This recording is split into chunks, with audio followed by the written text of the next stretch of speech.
குருசக்தி ஜோதிட உறவுகளுக்கு நாம இன்னைக்கு பார்க்க போறது கடகராசியை பார்க்க போறோம். இது வரைக்கும் நம்ம 3 நாளா மேசத்துல இருந்து வரிசையா தொடர்ந்து பார்த்துட்டு வந்துட்டு இருக்கோம். இன்னைக்கு 4வது நாளா நம்ம கடகராசியை பார்க்கிறோம். கடகம் 2026 எப்படி இருக்கும் அப்படின்னு பார்த்தோம்னா, இந்த கடகராசிக்காரர்கள் தாய்மை குணம் உடையவர்கள். என்னதான் திட்டினாலும் அடிச்சாலும் முடிச்சாலும் நம்மளை தாங்கக்கூடிய குணம் படிச்ச மனம் படிச்சவங்க இந்த கடகராசிக்காரங்க. இவங்களுக்கு இந்த ஆண்டு எப்படி இருக்குன்னு பாத்தீங்கன்னா, 6ஆம் அதிபதி 12ல இருக்காரு. அதாவது 6ன்னா என்னது?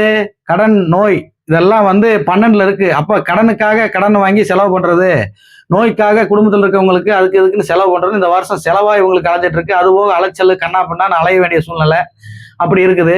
அப்புறம் பாத்தீங்கன்னா, லாபாதிபதினு சொல்லக்கூடிய சுக்கிர பகவான் பாருங்க 7ல இருக்காரு. இந்த மாசம் கட்டுக்குள்ள இருக்கும், அடுத்த மாசம் செலவுகள் டபுள் ஆகும். அப்புறம் பாருங்க 6 மாசம் கழிச்சு இதே குரு லக்னத்துக்கு வந்துருவாரு. அப்போ வரவுக்கு மிஞ்சின செலவு, தேவையில்லாத ஆஸ்பத்திரி செலவு, தேவையில்லாத கடனுக்காக செலவுன்னு கடனை வாங்கி கடனுக்கு வட்டி கட்டுற சூழ்நிலை மாட்டிக்குவாங்க. அதனால கடனை குறைச்சு வாங்கிக்கிங்க. இப்படிப்பட்ட சந்தர்ப்ப சூழ்நிலை வருமானம் எப்படி இருக்குன்னு பாத்தீங்கன்னா, வருமானத்துல கேது இருக்காரு. வருமானம் தடை தாமதத்தோட தான் சேருது. இப்படிப்பட்ட சூழ்நிலை இருக்கும்போது இவங்க விநாயகரை வழிபாடு செய்யணும்.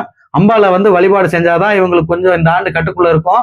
அதனால இந்த வீடியோ உங்க உறவினர்களுக்கு அனுப்புங்க, ஷேர் பண்ணுங்க. இந்த வீடியோவை பார்த்துக்கிட்டு இருக்க நீங்க சப்ஸ்கிரைப் பண்ணாதவங்க கண்டிப்பா வீடியோ நிறைய பேர் பாக்குறீங்க, ஆனா சப்ஸ்கிரைப் பண்ணுங்க. அப்பதான் வீடியோ நிறைய பேருக்கு போய் சேரும். ஏன்னா நம்ம தொடர்ந்து அனைத்து ராசிகளுக்கும் போட போறோம். ஒவ்வொரு ராசிகளுக்கும் நம்ம லைனா பார்த்துட்டு வருவோம். இது போன்ற தகவலை நம்ம நண்பர்கள் உறவினருக்கு எல்லாருக்கும் நீங்க ஷேர் பண்ணுங்க. உங்களுக்கு ஏதாவது சந்தேகம் இருந்தா கமெண்ட்ல கேளுங்க. நன்றி, வாழ்க வளமுடன்.